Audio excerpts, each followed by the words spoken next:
Hello and welcome to Unmute with PRCAI.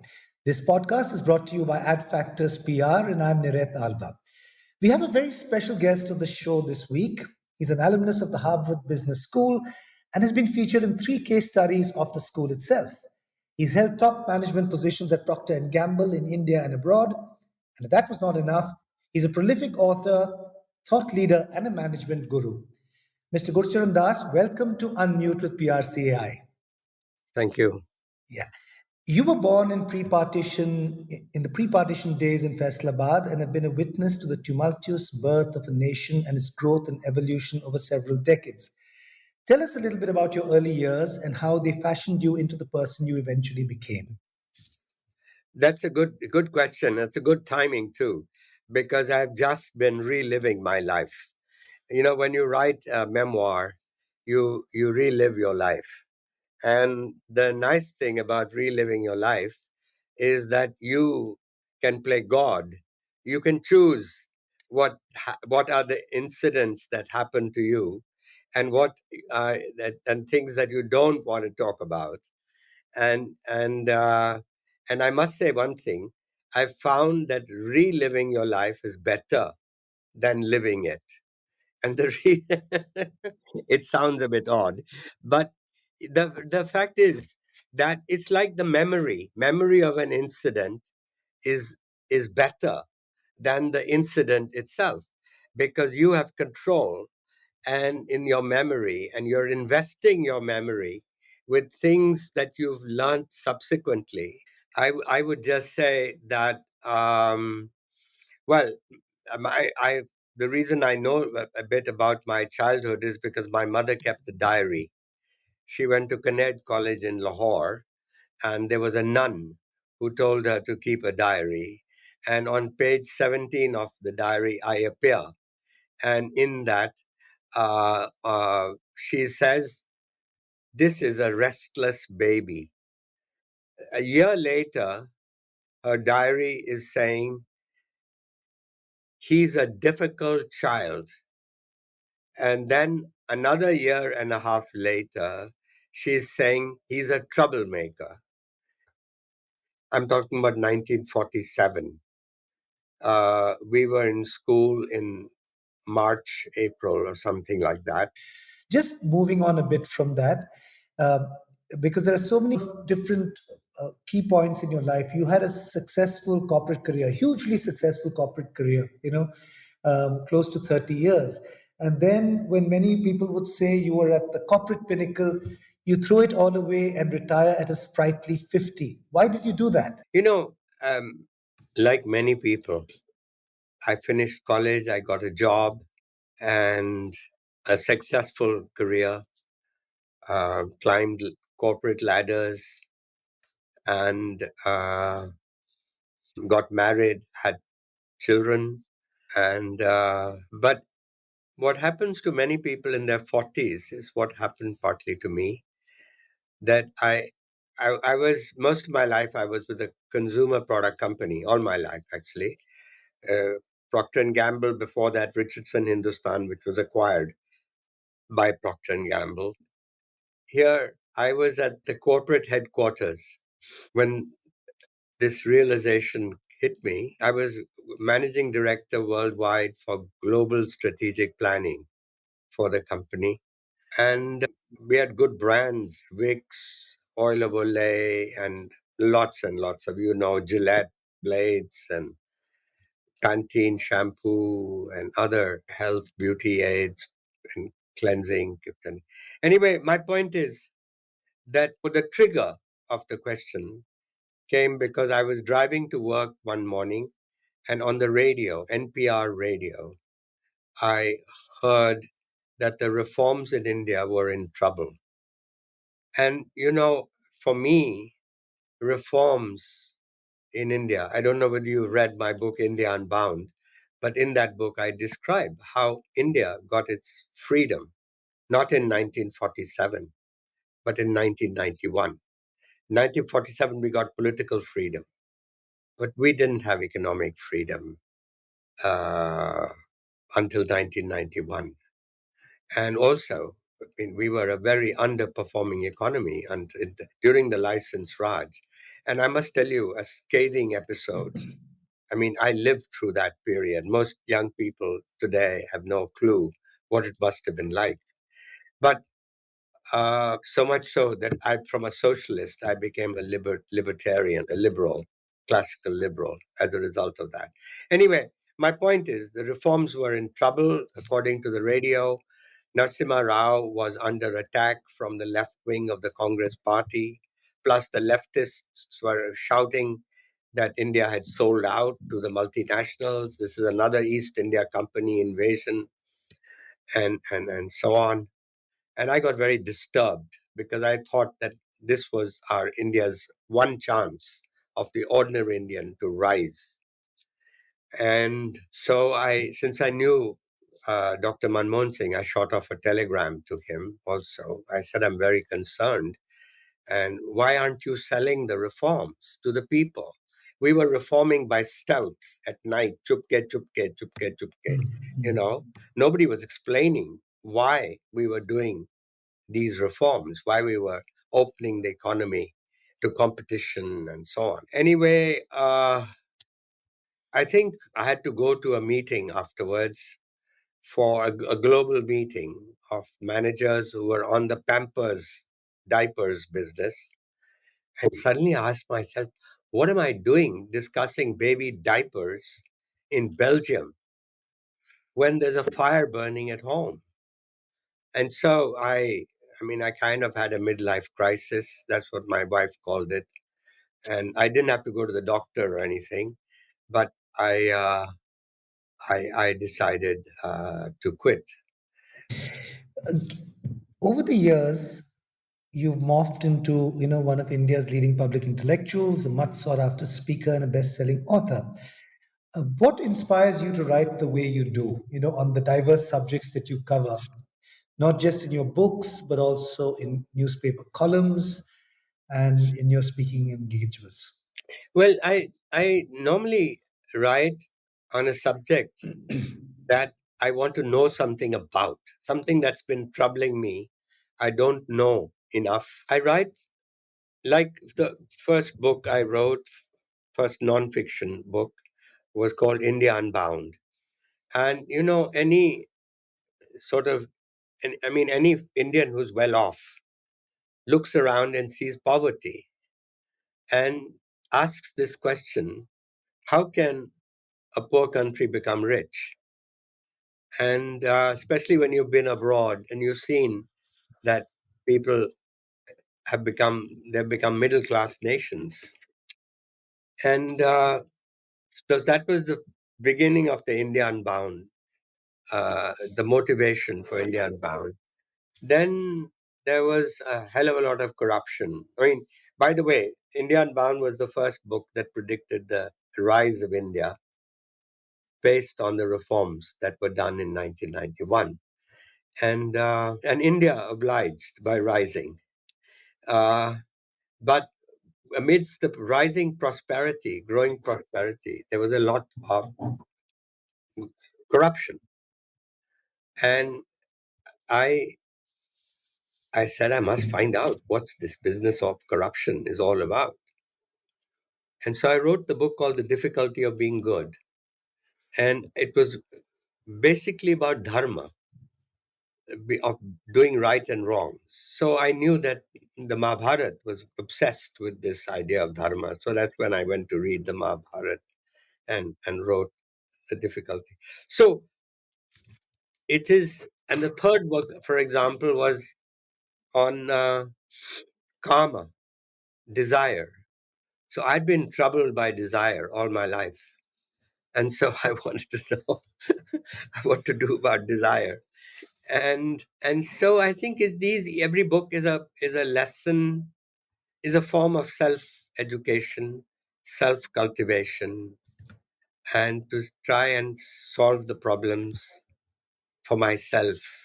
Some people do it by taking a seminar in a college. I do it by researching and writing books. And so I discovered that I had written, without realizing it, a book on artha, dharma, and kama. Now, this is in the Sanskrit. It's the three varga, which is part of the Purushartha four, which are the goals of life. And I had written about the three goals of life. And so now the last one that I've just brought out is on moksha, and which is called another sort of freedom. That's fascinating because, in fact, you brought the answers to two, three of my questions together in one crisp answer. I was going to ask you about this, and I found this quotation, really powerful, and I just want you to react to it. It's what you've written: "When individuals blunder, it is unfortunate, and their families go down. When rulers fail, it's a national tragedy." From India Unbound. Yeah. That's such a powerful statement, and very quickly, what inspired that? Well, the license Raj. Most people don't realize. I think Nehru was a great man, but he had one flaw, and that was in the economic sphere. And I can't really even blame him, because you have to blame Indira Gandhi more than Nehru. Because during Nehru's time, it was a socialist age. Everybody was a socialist. But by the time Indira Gandhi became prime minister, we had found the world had discovered another way for a poor country to become rich. It was shown by Japan after the war, then followed by Taiwan and Korea, Hong Kong, Singapore. These became Asian tigers, and they became middle class societies within a generation and a half. And whereas we sacrificed two generations to this madness called license Raj, the command economy. Mr. Das, everybody today talks about brand India, and how powerful it's become, how the world respects us, how we are taken seriously. But what is the counter to that? What do you think we need to look out for as possible slip ups, tripping stones as we go forward? Frankly, we have done well. If you take from 1991 to 2000, and say 30 years that we have been, we are a 30-year-old country. We're not a 75-year-old country, because we got our real freedom only in 91. And so since 91, we've grown at almost 7% a year. Now, for a democracy, that's very good. And so we should be happy about it. But the reality is that we haven't created the jobs that a 7% growth should have created. And why have we not created the jobs? Because we have not experienced an industrial revolution, which is how every other country did it, meaning that we did very well in agriculture and we created a green revolution. So we created food surplus, which is necessary. Then we skipped from a green revolution to an IT revolution, a digital revolution. And that's great. I mean, it's an outstanding achievement. But how do you take 45% of your population that is on the farms, and which is excess? We could do with half those people on the farm and still have a equal level of productivity. How do you take these people to higher productivity jobs so they can have a better income and a better future? The only answer is manufacturing. And these Asian tigers, China is the latest example to follow that path that Japan started, which is essentially export of labor intensive manufactured goods. Today, manufacturing accounts for 16% of GDP. It should be double. Our exports of goods, manufactured goods, is only 1.7% of world exports. It should be at least double of that. And for that, you have to create an industrial revolution. And we haven't done it. So you ask me the question, how will we do it? The answer is this one. Now we are actually better placed than ever to do it. We should have done it earlier. Now we are aware of it, make in India, etc. But it should always have been make in India for the world. We still have tariffs that are too high. If we have to join the world, these what they call supply chains and global supply chains, and so whoever wins the 2024 election, they have to go back and do the reforms, which Manmohan Singh should have done in the UPA 1 and 2.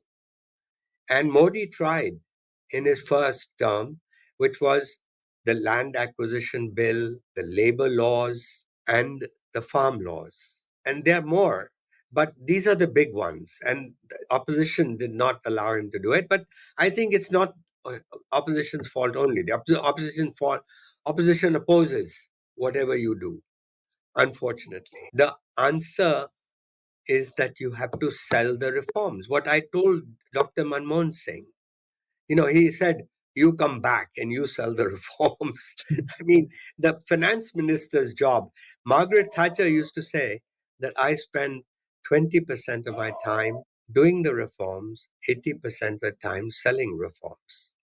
It's not easy because it's not clear to ordinary people. And how does the market work? How is it that all of us, we try to maximize our profit, and in the end, that lifts the whole society up? Now, it's this. He called it an invisible hand. He called it. Now, because it's invisible, the voter also doesn't see it. I'll say, well, we should get investment. We'll create, with investment, we'll create jobs, we'll produce goods, and there'll be taxes paid. And I'll try to explain it. And there people will say, you won't even be around after 5 years to see that. So it's very difficult, very, very difficult. And frankly, but I mean, Deng Xiaoping in China, he did that. He sold. He didn't have to sell them. That was an authoritarian society. Yeah. But he still had to tell people why he was turning away from Mao's China to this. Yeah. So, yes, the answer to your question is we can do it. We have to do the reforms. And we have to get out of this freebie, rarity culture. And we have to sell the reform. In fact, I told Mr. Modi once. And what did he say to that? How did he respond? No, he was positive. He says, "Mujhe ek one pager de dijiye." He used the word one pager. Yeah. And I think that I don't think he did it though. I mean, I sent him that one pager, but it didn't quite grab his imagination. But frankly, that's the thing we have to do. And therefore, people believe that the rich get richer through reforms, the poor get poorer through reforms. And people don't really respect the business. In fact, they can't tell the difference between being pro-market and pro-business. And so, and after I've had two careers. I've worn two hats through life. And the fact of the matter is that I believe I've been a businessman and a writer. And I believe a businessman is a better human being than a writer.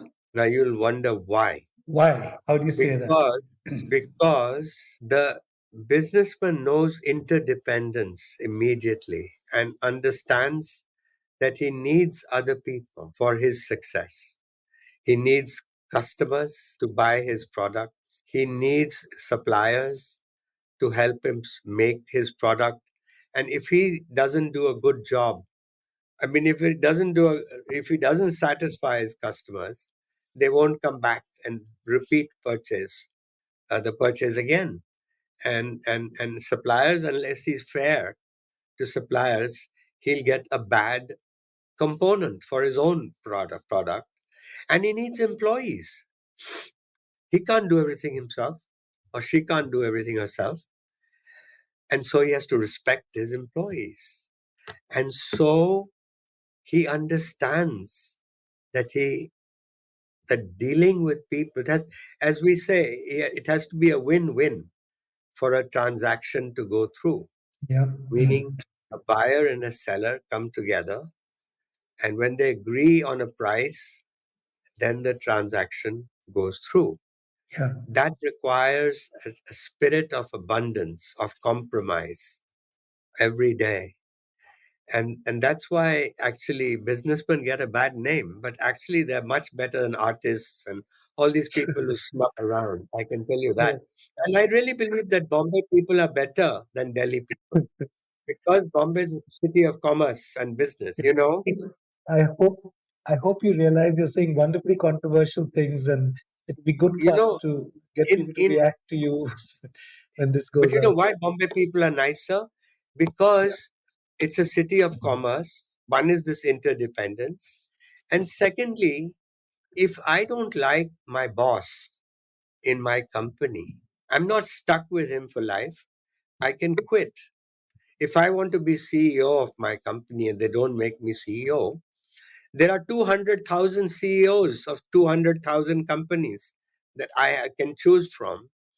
Whereas in Delhi, there's always been one CEO. The emperor, it used to be the emperor. After that, it was the Yeah. king. Then it was the prime minister. And there's one finance secretary. And everybody Yeah. does Ji Hazur, that culture of Ji Hazur. And here, you just walk out of the company if they don't treat you well. So it much more dignity. The best thing that's happened to Delhi is Gurgaon. Finally, Delhi people see another more cultured way of behaving. They look Yeah. down on Gurgaon, but they don't understand. Yeah.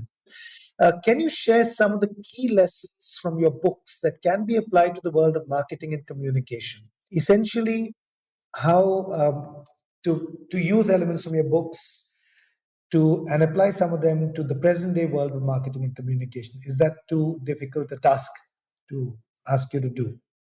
Well, people often ask me that you went to Harvard as an undergraduate and you studied philosophy. And later you started working and you went I to Harvard Business School. I just went over 2 summers and did an executive MBA program. It wasn't a proper MBA. And they asked me, well, how did philosophy help you? And I try and tell them that business is more to do with understanding human beings. With it's got more to do with attitudes that you bring to your work, and none of these require an MBA. I would encourage companies to hire people who are non MBA and who have a broader background in literature, history, whatever, economics. And also, I would encourage companies to hire people with through attitude. By attitude, I mean take rather than purely skills, determination is one attitude. Somebody who is determined.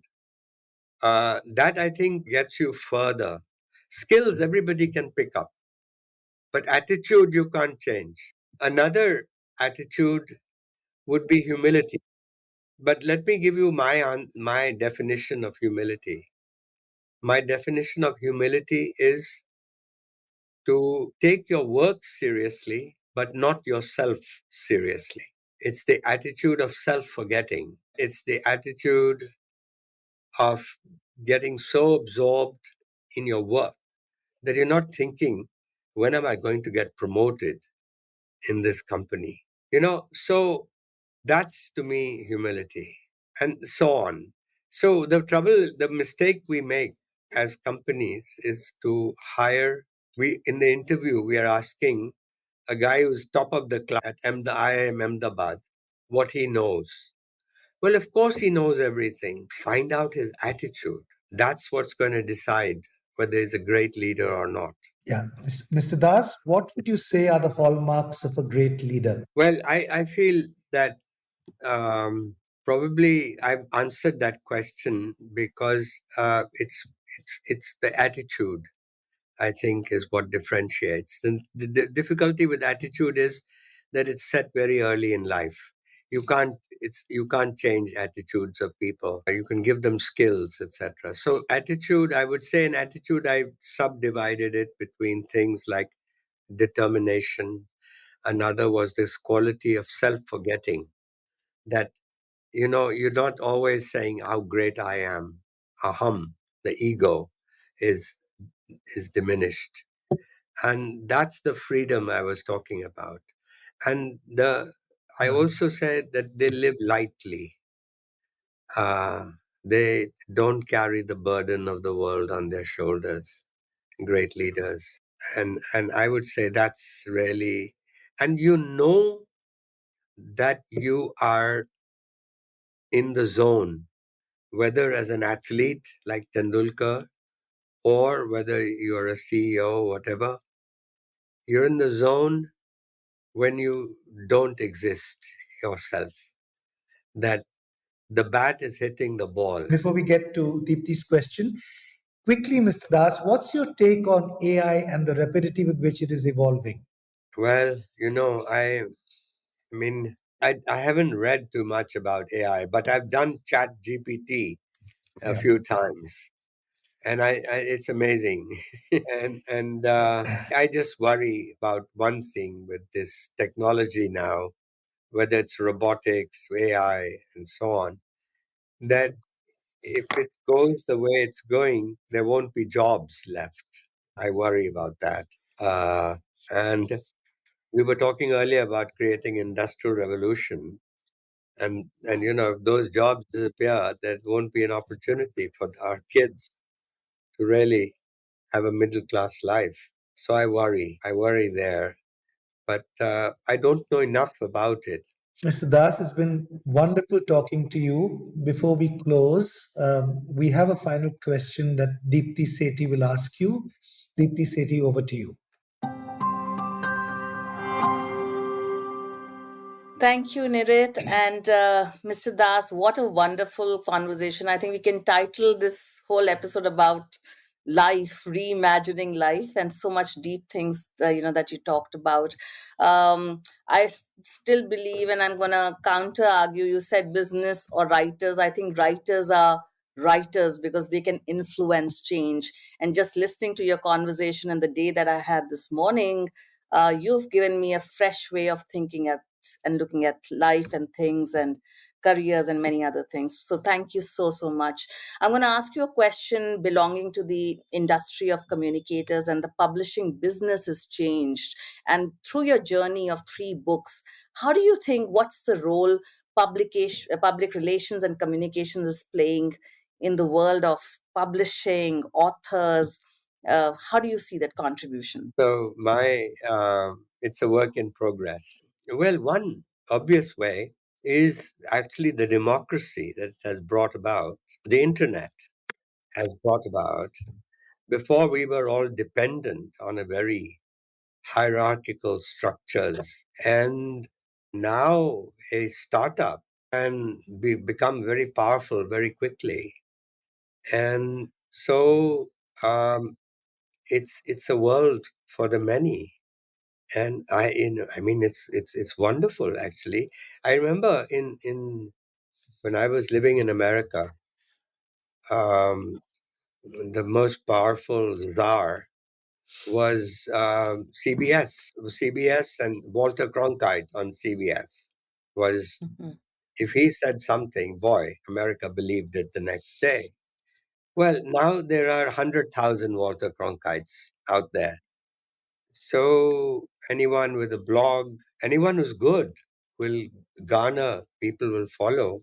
And so to me, it's the democracy, the Mhm. opening to everybody. I mean, I was lucky to get to Harvard. Now you don't have to go to Harvard. All the lectures of Harvard are there online. He doesn't have to go. He just has to have the spirit to listen and to learn. And So- so that's the wonderful thing about this period. Have you done through your books when you've launched them? Have you done things differently from the first book launch to now? Well, there are a lot more podcasts now. You see, before they were, when the first books came out, there were no podcasts, and so we are experiencing one difference right today. Then a lot of digital channels. Uh, you know, today I went earlier. Today I went to speak, and what I thought was India Today. India Today's TV channel, but no, they told me this is not the TV channel. This is the digital. They have 25 digital channels of Aaj Tak. So people have in their phones, in their pockets, the kind of knowledge and entertainment that a king didn't have 100 years ago. Thank you. On that note, Mr. Das, great discussion. And back to you, Nirit, to close it. Thank you so much, Mr. Das. Really enjoyed talking to you and hope to meet you in person soon.